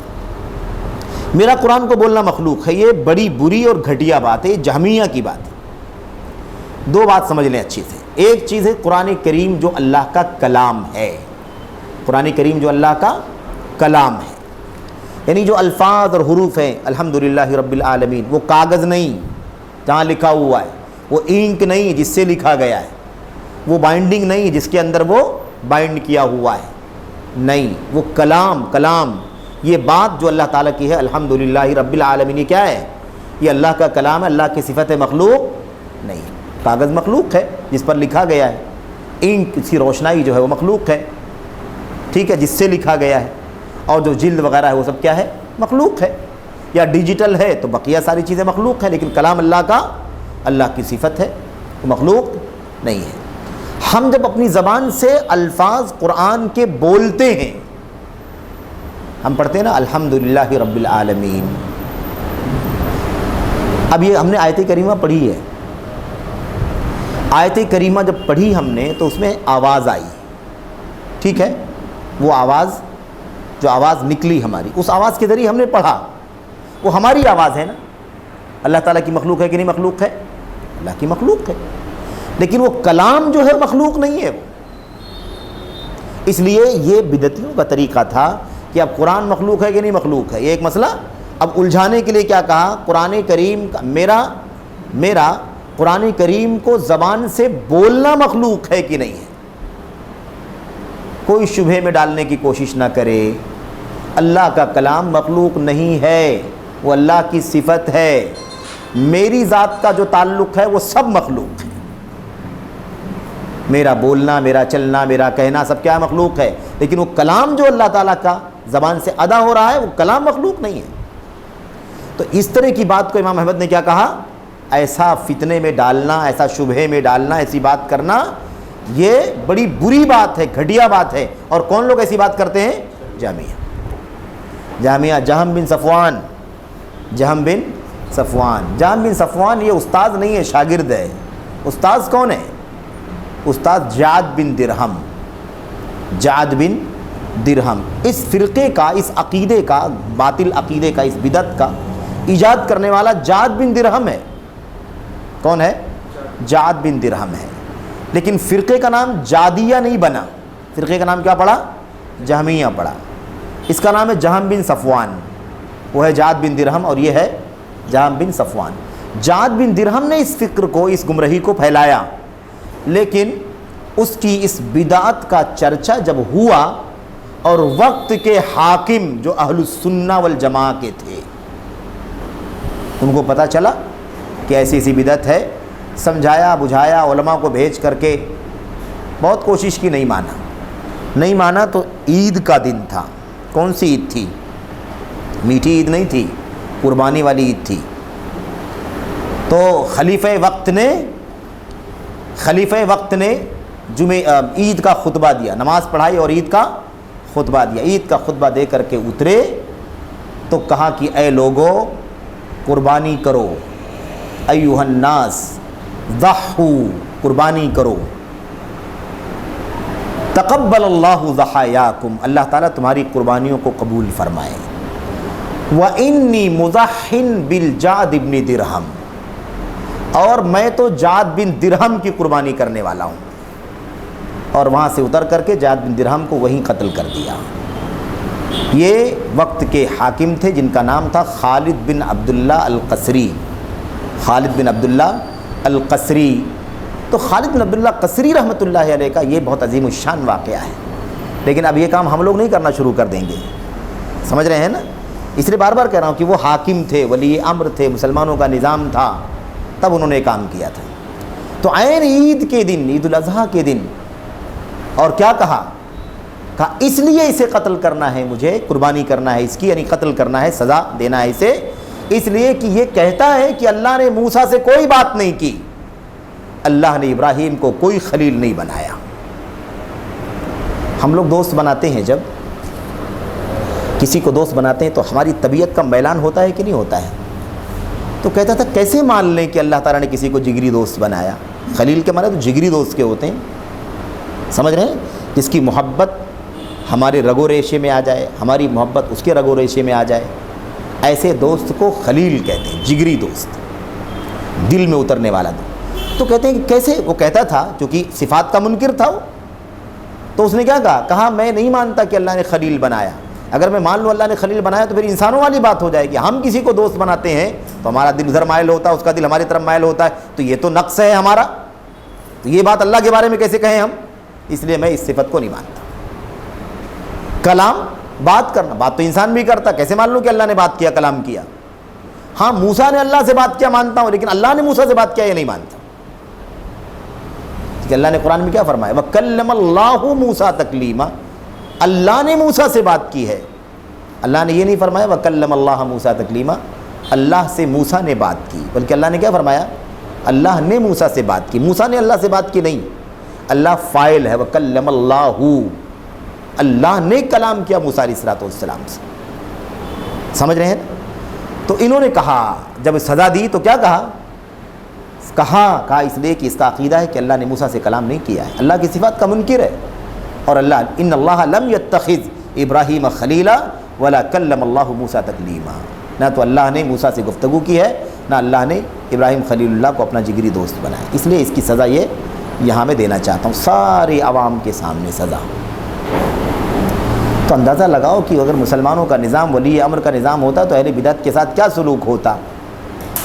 آج تو لوگ زبان سے رد کرنے کے لیے بھی راضی نہیں ہے، روادار نہیں ہے کہ کم سے کم اپنے بھائیوں کو ان کی گمراہی سے بچایا جائے۔ کمزوری ہے کہ نہیں کمزوری ہے؟ پستی ہے کہ نہیں پستی ایمان کی؟ بھئی اپنے بھائیوں کو بدعتوں سے آگاہ کرنا ہے کہ نہیں کرنا، تاکہ بدعت پہ نہ پڑ جائیں وہ۔ کوئی کہہ سکتا ہے کہاں خارجیت ہے، کہاں کوئی خارجی فتنہ آج کوئی فرقہ ہمارے بیچ میں ہے۔ نام سے کوئی فرقہ ہو نہ ہو، لیکن یہ عقیدہ چل رہا ہے کہ نہیں چل رہا ہے؟ عقیدے چل رہے ہیں، لوگوں کے عقیدے بنے ہوئے ہیں۔ ابھی سعودی حکومت کے خلاف کتنا زیادہ واویلا آپ سنتے ہیں۔ یہ کون لوگ ہیں؟ یہ خارجی عقیدہ رکھنے والے لوگ ہیں، ان سے 100 غلطیاں ہو رہی ہیں، لیکن کوئی غلطی ایسی نہیں ہے جس کی بنیاد پر ان کی گردن مارنا جائز ہو جائے یا ان کی بغاوت کرنا جائز ہو جائے۔ وہ سارے چھوٹے گناہ بڑے گناہ، اس بنیاد پر کوئی بغاوت کا جھنڈا نہیں اٹھا سکتا۔ بغاوت کا جھنڈا اٹھانے سے جو فتنہ امت میں پھیلے گا، جو جان مال آبرو دین عقیدہ نماز فرائض کی تباہی ہوگی، اس کا تصور نہیں کیا جا سکتا ہے۔ یہ جو چھوٹے گناہ جو یہ گناہ کر رہے ہیں، چاہے چھوٹے گناہ ہوں یا بڑے گناہ بھی ہوں، شراب ہے، بے پردگی ہے نا، فلمیں ہیں، مثال کے طور پر، اگر یہ جہاں تک سچے ہیں تب بھی ان جرائم کی بنیاد پر ان کے خلاف بغاوت کا جھنڈا نہیں اٹھایا جا سکتا۔ یہ عقیدہ خوارج کا ہے، اور یہ ساری تفصیلات ہیں، اس کا موقع نہیں ہے یہاں کہ اللہ کے نبی نے خود اسی وقت فرمایا تھا کہ مستقبل میں ایسے حاکم بادشاہ امیر آئیں گے جو نمازوں میں لیٹ کریں گے، تاخیر کریں گے، نمازوں کو مار ڈالیں گے، ہے نا، غروب ہونے کے ٹائم سورج کے عصر کی نماز پڑھیں گے، ہے نا، منکرات کریں گے، گناہوں کے کام کریں گے۔ صحابہ نے کہا اللہ کے نبی جب ایسے لوگ آئیں گے تو کیا ہم ایسے امیروں کو قتل نہیں کر دیں؟ تو اللہ کے نبی نے کیا فرمایا؟ کہا نہیں، قتل نہیں کر سکتے جب تک کہ تم کھلا کفر کرتا ہوا نہ دیکھو، جس کے کفر ہونے میں قرآن و سنت کی واضح دلیل موجود ہو، اور اس کے باوجود بھی سمجھانے بجھانے کے بعد وہ نہ مانے، کفر پر اڑے رہے، تب تم تلوار اٹھاؤ گے، تب تم بغاوت کا جھنڈا اٹھاؤ گے، اس سے پہلے جھنڈا بغاوت کا نہیں اٹھاؤ۔ یہ دین ہے، اب ہم لوگ جمہوری ملک میں ڈیموکریسی میں رہتے ہیں تو ہمارا ذہن بھی جو ہے نا ڈیموکریسی ہو جاتا ہے، اور وہی ذہنیت ساری دنیا پر لے کر کے ہم حکم لگانا شروع کر دیتے ہیں۔ وہ اسلامی نظام کی تعلیمات موجود ہے اللہ کی کتاب میں، نبی کی سنت کے اندر، تو اسلامی حکومتوں پر جو حکم لگے گا اس کا الگ سلیقہ طریقہ ہوگا۔ وہ قانون برٹش کا قانون نہیں ہے یا ہمارے ملک کا قانون نہیں ہے، وہ قانون اسلام کے نصوص کا قانون ہے۔ ہم اپنے ملک میں رہتے ہیں، یہاں اقلیت میں ہے، ہم اس کو دین نہیں سمجھتے، اس کو عقیدہ نہیں سمجھتے، اس کو شریعت نہیں سمجھتے، جو یہاں کا قانون ہے اس قانون کو ایک ملک کا قانون سمجھتے ہیں، کوئی دین و شریعت نہیں سمجھتے ہیں، ہم اس کو سمجھ رہے ہیں نا، اس لیے ہم اس کو فالو کر رہے ہیں۔ تو خلط ملط نہیں ہونا چاہیے کہ یہاں کو اٹھا کے وہاں اور وہاں کی چیزوں کو اٹھا کر کے یہاں فٹ کر دیا جائے، ایسا کرنا درست نہیں ہے۔ بات کہاں چل رہی تھی؟ وہ یہ تھی قرآن کریم کے مخلوق کے بارے میں۔ اچھا، کہتے ہیں کہ میرے والد نے یہ بات کہی تو میں نے اپنے والد سے کہا ان الکرابیسی حسین یقول ھذا، آپ کہہ رہے ہیں کہ ایسا بولنا بری بات ہے اور یہ جہمیہ کی بات ہے۔ کس کا ہے یہ؟ جہمیہ کا کہنا ہے۔ تو یہی بات حسین کرابیسی بھی کہتے ہیں۔ حسین کرابیسی اہل بدعت میں سے ایک فرد اور بڑی معروف شخصیت، بہت ساری کتابوں کے مصنف، بڑے مشہور، بڑے پاپولر، لیکن عقیدے میں بدعت، گمراہیاں، ضلالت، سمجھ رہے ہیں نا۔ اب امام احمد بن حنبل کے بیٹے نے کیا کہا، عبداللہ بن احمد نے، انہوں نے کہا کہ ابا جان جو آپ کہہ رہے ہیں یہ جہمیہ کا عقیدہ ہے، یہی بات حسین کرابیسی بھی کہتے ہیں۔ اب آپ بتائیے حسین کرابیسی کا یہی عقیدہ ہے تو ہمارا عقیدہ ہم کیا کریں اب؟ تو امام احمد بن حنبل نے کہا فقال، کیا کہا؟ کذب، جھوٹ ہے، حسین کرابیسی کا یہ عقیدہ غلط ہے، جھوٹ بولتا ہے، ایسی بات نہیں ہے جیسا وہ کہتا ہے، یہ عقیدہ جہمیہ کا ہے۔ ہتکہ اللہ، ہتکہ اللہ، اللہ اسے رسوا کرے۔ نام لے کر بات ہو رہی ہے کہ نہیں ہو رہی ہے؟ حسین کرابیسی کا نام لے کے بات ہو رہی ہے کہ نہیں ہو رہی ہے؟ نام لے کر کے حسین کرابیسی جھوٹ بولتا ہے۔ ہتکہ اللہ، اللہ اسے رسوا کرے، ذلیل کرے۔ الخبیث، گندا آدمی ہے وہ۔ یہ امام احمد بن حنبل ہے، حسین کرابیسی کے بارے میں کیا کہتے ہیں؟ کذب الخبیث، خبیث جھوٹ بولتا ہے، اللہ اسے رسوا کرے۔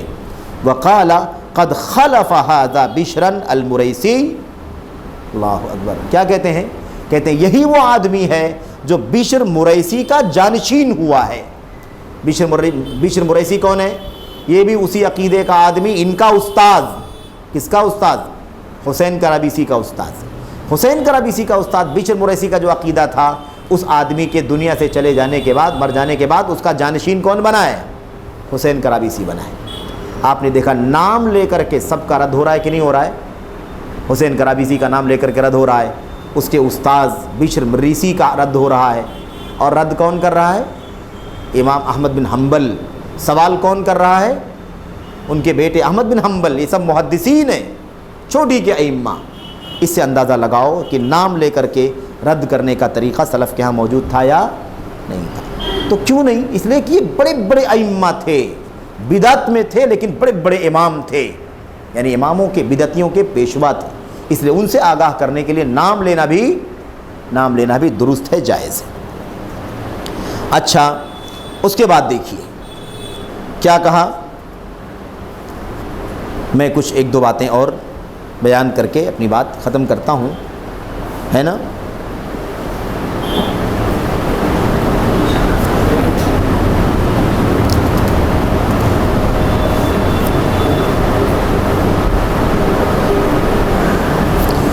یوسف بن اسباط کا نام بھی آیا تھا نا، یوسف بن اسباط کی بات آئی تھی، ان کا ایک اور قول سنیں۔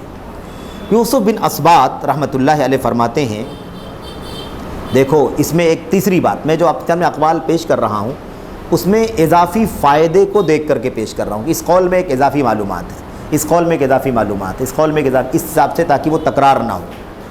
یہ قول دیکھیے،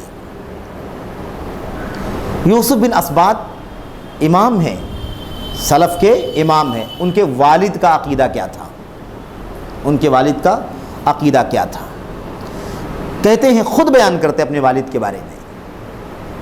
لوگ کہتے ہیں نا غیبت ہو رہی ہے, فلاں کے بارے میں بیان کرو تو غیبت ہوتی ہے, فلاں کے بارے میں بیان کرو تو غیبت ہوتی ہے. غیبت نہیں ہے, یہ خیر خواہی ہے, امت کی بھلائی ہے اس کے اندر. یوسف بن اسباط کہتے ہیں کان ابی قدریا واخوالی روافض فانقذنی اللہ بسفیان. اللہ اکبر. یہ ہے امانت دین کی جس کو ہمارے اسلاف نے ہم تک پہنچا دیا ہے. کس قدر شفافیت ہے, کس قدر ستھرا عقیدہ ان ہمارے اسلاف کا تھا. یوسف بن اسباط کہتے ہیں کہ میرے والد تقدیر کے منکر تھے اپنے باپ کے بارے میں. قدرین, قدریہ جبریہ دو فرقہ ہے نا, قدریہ اور جبریہ دو فرقے ہیں. یہ بھی عقیدے کے بدعت, دونوں بدعتیں عقیدے کی ہیں. جبر اور قدر دونوں عقیدے کی بدعت ہے. قدری وہ عقیدہ ہے جو لوگ تقدیر کا انکار کرتے ہیں. تقدیر کا انکار, تقدیر کوئی چیز نہیں. ہم کیا کہتے ہیں, اللہ نے جو لکھا وہ ہو رہا ہے, اور یہ کیا کہتے ہیں, کچھ لکھا اکھا نہیں ہے, جو ہو رہا ہے ابھی ہو رہا ہے, جو ہو رہا ہے ابھی ہو رہا ہے. الامر انف, امر معاملہ بالکل کرنٹ ہے, ابھی ہو رہا ہے, پہلے سے کچھ اللہ نے لکھا نہیں. جھوٹ ہے کہ نہیں جھوٹ ہے؟ قرآن کریم کی اتنی ساری آیتیں تقدیر کے بارے میں. اللہ کے نبی نے فرمایا کہ اللہ تبارک و تعالیٰ نے آسمان و زمین کو پیدا کرنے سے 50,000 سال پہلے مخلوقات کی تقدیروں کو لکھ دیا ہے. اب ایک فرقہ یہ ہے تقدیر کا انکار کرنے والا, اس کا نام ہے قدریہ. اور جو انکار کرنے والا ایک آدمی ہوتا ہے اسی کو قدری کہتے ہیں. فرقے کا نام قدریہ, اور تقدیر کا انکار کرنے والے آدمی کو کیا کہیں گے, قدری. اور اس کے اپوزٹ کون ہے, جبریہ. جبریہ کا کہنے کا مطلب کیا ہے, ان کا کہنے کا مطلب یہ کہ بھئی ہم جو بھی گناہ کا کام کرتے ہیں اللہ تبارک و تعالیٰ ہماری پکڑ نہیں کر سکتا, ہمیں عذاب نہیں دے سکتا, کیونکہ تقدیر اس نے بنائی ہے, مجبور ہے اس کے پیچھے, اس کے علاوہ ہم کچھ کر نہیں سکتے. تقدیر کے پیچھے ہم کیا ہیں, مجبور ہیں. یہ دونوں غلط, وہ بھی بدعت یہ بھی بدعت. اہل سنت والجماعت کا اس عقیدہ ان دونوں سے الگ تھلگ ہے. تقدیر اللہ نے لکھی ہے اور اللہ نے مجبور نہیں کیا ہے, اختیار دیا ہے. دل دیا, دماغ دیا, آنکھ دیا, کان دیا, ہاتھ دیا, سوجھ بوجھ دیا. کیسے کہا جا سکتا ہے کہ مجبور بنایا ہوا ہے؟ کس نے کہا آگ میں ہاتھ ڈالو؟ مجبور ہیں ہم آگ میں ہاتھ ڈالنے پر؟ نہیں مجبور ہیں. ہم جانتے ہیں, ہمیں اللہ نے ہاتھ دیا, ہم چھو کے جانتے ہیں, ہمیں اس کی جو لپٹ لگتی ہے معلوم پڑتا ہے کہ گرم ہے یہ, اس میں ہاتھ ڈالیں گے تو جل جائیں گے. معلوم ہے کہ نہیں معلوم ہے؟ تو اب اس کے باوجود بھی اس نے ہاتھ ڈالا, تو تقدیر کا کیا دخل ہے بھائی؟ تم نے اپنے اختیار سے ڈالا کہ نہیں ڈالا, تو مجبوری کی کیا بات؟ تقدیر تو ہے, مجبوری کہاں ہے؟ سمجھ گئے نا؟ تو دوسرا فرقہ کیا, جبریہ. قدریہ کیا کہا, کانا ابی قدرین, میرے والد میرے ابا قدری تھے, تقدیر کا انکار کرنے والے تھے. اللہ, باپ کے بارے میں. اور اس کے بعد دیکھیے دوسرے رشتہ داروں کے بارے میں کیا کہا, وکانا اخوالی روافض, اور میرے ماموں حضرات سب رافضی اور شیعہ تھے. واخوالی روافض, اخوال خال کی جمع اخوال, خال کے معنی ماموں کے ہوتے ہیں. یعنی کیا مطلب, باپ کی طرف سے کہا کہ باپ میرے کیسے تھے, تقدیر کے منکر, تقدیر کی بدعت میں تھے, انکار تقدیر کی بدعت میں. اور میرا جو نانیحال تھا میرے ماموں وغیرہ وہ کیسے تھے, روافض, شیعوں والا عقیدہ تھا. ابو بکر صدیق, عمر, عثمان, ان سب لوگوں نے علی بن ابی طالب کی خلافت کو غصب کر لیا. شیعوں کا کیا عقیدہ ہے, روافض کا یہ عقیدہ تو ہے. مطلب بہت سارے باطل عقائد ہیں, یہ مشہور عقیدہ جو ان کا ہے, علی بن ابی طالب خلافت کے حقدار تھے بلا فصل, اللہ کے نبی کے بعد فوراً. لیکن ان سب لوگوں نے حق مارا, زیادتی کیا, نعوذ باللہ, ابو بکر, عمر, عثمان نے حق چھین لیا. یہ روافض. اور اس کے علاوہ حضرت اماں عائشہ کو گالیاں دینا, لعنت کرنا, ابو بکر کو لعنت کرنا, عمر بن خطاب کو لعنت کرنا, ٹھیک ہے, حضرت حفصہ پر لعنت کرنا, ان کو قریش کے بت قرار دینا. اور آج کل کے اس رافضی خمینی کی بات آپ نے سنی ہوگی, اس نے کہا تھا کہ کسی دن اگر ہمارا حرمین شریفین پر قبضہ ہوا تو سب سے پہلے اس نعوذ باللہ زانیہ فاحشہ کو قبر سے نکالیں گے اور اس پر ہم حد رجم قائم کریں گے. یہ عقیدہ روافض کا. خیر وہ ایک الگ موضوع ہے, اس میں جائیں گے تو بات لمبی ہو جائے گی. دونوں پہلو بیان کیا. اب آپ بتائیے کہ اس میں کوئی عیب کی بات ہے؟ کوئی بدعت ہے تو نام لے کر کہہ رہے میرے والد اور میرے ماموں حضرات یہ قدری تھے، یہ روافض تھے۔ پھر اس کے بعد تیسری بات جو سب سے اہم بات ہے، وہ کیا کہا؟ فَأَنْقَذَنِ اللَّهُ بِسُفْيَانَ، لیکن مجھے اللہ تبارک و تعالیٰ نے سفیان ثوری کی وجہ سے ان دونوں بدعتوں سے نجات دے دی۔ میرا باپ قدری ہے، پھر بھی اللہ نے مجھے بچا لیا، میں تقدیر کے انکار کے عقیدے سے محفوظ رہا۔ اور میرے ماموں روافض تھے، ماموں حضرات، لیکن اللہ نے مجھے رافضیت سے بچایا، میں سنت کے راستے پر ہوں، ابو بکر عمر عثمان کے راستے پر۔ اور ابو بکر عمر عثمان کو میں خلافت کا حقدار سمجھتا ہوں، علی کو سب سے اخیر میں، سارے صحابہ کی تکریم کرتا ہوں، احترام کرتا ہوں۔ اللہ نے مجھے بچایا کس کے ذریعے سے؟ سفیان کے ذریعے سے۔ سفیان کو اللہ نے ذریعہ بنا دیا۔ سفیان کون ہے؟ امام۔ تو سنت کے اماموں سے بدعت سے کوئی آدمی بچ پائے گا۔ سنت کے اماموں سے علم حاصل کرنا، سنت کے علماء سے علم حاصل کر کے انسان جا کر کے بدعت سے اپنے آپ کو بچا سکتا ہے۔ تو معنی کیا نکلا کہ بدعتیوں سے دور رہنا ہے، بدعتیوں کا نام لے کر کے ان کی بدعت کو بیان کرنا کوئی عیب کی بات نہیں ہے۔ اور دوسری چیز، اہل سنت سے جڑنا ضروری ہے، ان سے وابستہ ہونا ضروری ہے، تبھی جا کر کے انسان اپنے آپ کو بدعتوں سے بچا پائے گا، ورنہ انسان بدعتوں کی لپیٹ میں چلا جائے گا۔ ٹھیک ہے نا، یہ بات ہو گئی۔ خیر، ایک بات اور، آخری بات اس کو ہم کہتے ہیں، پھر اس کے بعد ہم اگلا موضوع انشاءاللہ باذن اللہ شروع کریں گے، ورنہ بات تو بہت ساری ہے۔ ہم نے شروع میں کہا کہ یہ موضوع اس کتاب کو پڑھنے کی ضرورت ہے۔ یہ کتاب ہم کو کہاں لے کے جاتی ہے؟ اسلاف کے دور میں لے کے جاتی ہے، قرآن، سنت، صحابہ، تابعین، ائمہ کے دور میں۔ ایگزیکٹ ان کے اسٹیٹمنٹس، ان کی اقتباسات، ان کی باتیں وہ ہم ڈائریکٹ پڑھتے ہیں، ایسا لگتا ہے کہ ہم انہی کی فضا میں زندگی گزار رہے ہیں۔ جدید مناہج کی حقیقت جو کتاب ہے، جس کا تذکرہ ہوا، اس کتاب کی خصوصیت یہ ہے کہ وہ اس وقت ان باطل فرقوں کے جو لوگ دنیا میں ہیں، رافضیت والے، خارجیت والے، قدریت والے، ہے نا، اعتزال والے، جہمیت والے، تعطیل والے، یعنی موجودہ دور میں ان بدعتوں کے کرنے والے، ان کے سرغنہ، ان کے افراد، ان کی کتابیں، ان کی کیسٹیں، وہ کون لوگ ہیں، ان کی نشاندہی کرنے والی وہ کتاب ہے۔ اس لیے ان دونوں کتابوں کو پڑھنے کی کوشش کرو، اور یہ چیزیں جب تک ہم نہیں پڑھیں گے، خطرہ ہے کہ کوئی بدعت ہمیں اپنی لپیٹ میں نہ لے لے، اندیشہ ہے۔ آخری بات پیش کر کے بات ختم کرتا ہوں۔ عبداللہ بن مبارک کا نام سب لوگ جانتے ہیں، عبداللہ ابن المبارک، بڑی معروف شخصیت ہے کہ نہیں؟ تابعین میں سے، اور کیا ہے؟ جمعت فیہ خصال الخیر کلہ، ان کی سیرت میں لکھا ہوا ہے کہ اتنے نیک آدمی تھے، اتنی خوبیوں کے مالک تھے کہ جتنی اچھی خوبیاں ہو سکتی ہیں، اچھی صفات ہو سکتی ہیں، سب کے سب ان میں جمع کر دی گئی تھی، یعنی خوبیوں کے کمالات کے مالک تھے۔ کبھی آدمی میں کوئی خوبی ہوتی دوسرا عیب ہوتا ہے، لیکن ان میں اکثر و بیشتر اچھائیاں اللہ تعالیٰ نے اکٹھا کر دی تھی، یعنی بڑے نیک آدمی تھے، بڑے صالح آدمی۔ عبداللہ بن مبارک رحمۃ اللہ علیہ کے بارے میں علی بن شقیق بیان کرتے ہیں کہ میں نے عبداللہ بن مبارک رحمۃ اللہ علیہ کو کہتے ہوئے سنا، بولتے ہوئے سنا۔ کہاں بول رہے تھے وہ؟ علی رؤوس الناس، علی رؤوس الناس، سارے لوگوں کے سامنے، پوری مجلس کے سامنے، پوری بھیڑ کے سامنے، یعنی لوگوں کی مجلس میں، لوگوں کے مجمع میں آپ کو کہتے ہوئے میں نے سنا۔ کیا کہہ رہے تھے؟ دعوا حدیث عمرو بن ثابت فإنه كان يسب السلف۔ کیا کہتے تھے؟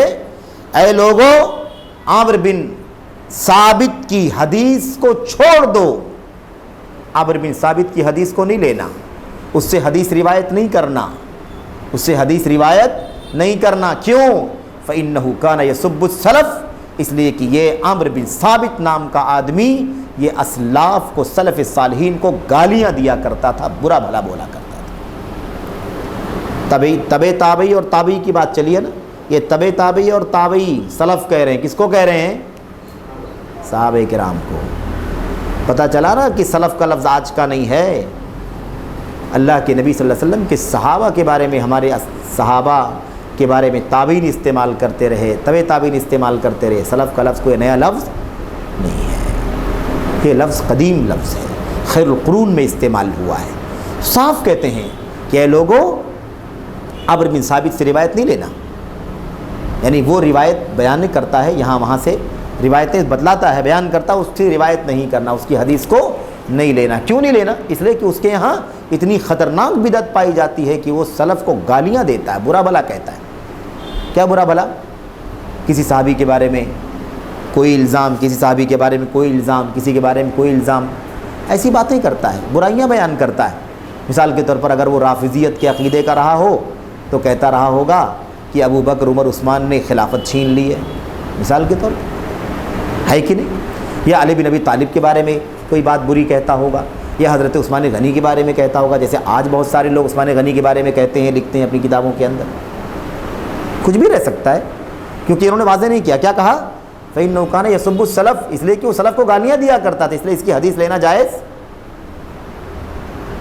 اب آپ اس میں دو بات پر غور کریں، اس میں کیا کریں؟ دو باتوں پر غور کریں۔ دو بات کون سی ہے؟ ایک بات تو یہ ہے کہ امام ابن المبارک ہیں، یہ کوئی عام آدمی نہیں ہے، عبداللہ بن مبارک جیسا امام ہے، اور نام لے کر کے اس بدعتی کی مذمت کر رہے ہیں، اور اکیلے گھر میں کمرے میں بیٹھ کر نہیں، کہاں؟ علی رؤوس الناس، پورے مجمع میں لوگوں کے سامنے یہ بات بیان کر رہے ہیں۔ عامر بن ثابت کا عقیدہ غلط ہے، صحابہ کو گالیاں دیتا ہے، اسلاف کو برا بھلا کہتا ہے، خبردار اس کی روایت کو نہیں لینا، اس کی روایت کو نہیں لینا۔ اب اس زمانے میں تو روایت تھی، آج اگر کہنا چاہے تو کیا کہیں گے؟ اس کی بات نہیں سننا، اس کا درس نہیں سننا، اس کی کتابیں نہیں پڑھنا، اس کے لیکچر نہیں سن، یہی کہا جائے گا، کیونکہ آج روایتوں کا دور ختم ہو گیا۔ روایتوں میں کیا ہوتا تھا؟ وہ کہتا تھا کہ مجھ سے فلاں نے بیان کیا، انہوں نے فلاں نے بیان کیا، ان سے فلاں نے بیان کیا، ایسا کہا نا۔ یہ کیا کہتے تھے؟ روایت کہتے تھے۔ آج روایتوں کا سلسلہ ختم ہو گیا، سمجھ رہے ہیں نا؟ تو اب جو بات وہ بیان کرتا ہے اس کی بات پر یقین نہیں کرنا، اس کی بات کو نہیں سننا، اس لیے کہ وہ سلف کو گالیاں دیا کرتا تھا۔ یہ سلف کا طریقہ ہے۔ عبداللہ بن مبارک رحمۃ اللہ علیہ کا طریقہ کیا تھا؟ وہ بدعتی کی بدعت کو اور بدعتی کی کا نام لے کر کے اور سارے لوگوں کے بیچ میں اعلان کرتے تھے کہ اس سے حدیثوں کی روایت نہیں کرنا، اس کی باتوں کو نہیں سننا، اس کی باتوں کی روایت نہیں کرنا، کس لیے کہ وہ صحابہ کو، سلف کو گالیاں دیا کرتا تھا۔ عامر بن ثابت نام کا آدمی ہے، سلف کو گالیاں دیتا ہے۔ دیکھا آپ نے؟ نام لے کر کے بے نقاب کرنے میں کوئی عیب ہے؟ کوئی عیب نہیں ہے، سمجھ گئے نا؟ تو اللہ سے دعا کریں کہ اللہ تبارک و تعالی ہمیں اس نقش قدم کو سمجھنے کی توفیق عطا فرمائے۔ تانا دینا، وہ اس کو تانا دے کہ وہ ایسا کرتا ہے ویسا کرتا ہے، بھئی کیوں آپ تانا دیتے ہو؟ کیوں پریشان ہوتے ہو؟ دیکھو نا کہ وہ طریقہ صحابہ سلف کے یہاں تھا کہ نہیں تھا۔ اگر بدعتوں سے آگاہ کرنے کے لیے ہمارے اسلاف اگر نام لیتے تھے، پبلک کے بیچ میں نام لیتے تھے، تو اگر آج اس طرح کی عقیدے کی بدعتوں سے آگاہ کرنے کے لیے اگر نام لیا جاتا ہے اور پبلک کے بیچ میں نام لیا جاتا ہے تو اس میں کون سے عیب کی بات ہے؟ یہ رد کا، نقد کا طریقہ بھی سلف کا طریقہ ہے۔ بات سمجھ میں آ گئی؟ تو ہمیں سمجھنے کی ضرورت ہے۔ اللہ تعالیٰ ہمیں اور آپ کو خیر کی توفیق عطا فرمائے، آمین رب العالمین، وصلی اللہ وسلم وبارک علی نبینا محمد وعلی آلہ وصحبہ اجمعین۔ السلام علیکم ورحمۃ اللہ وبرکاتہ۔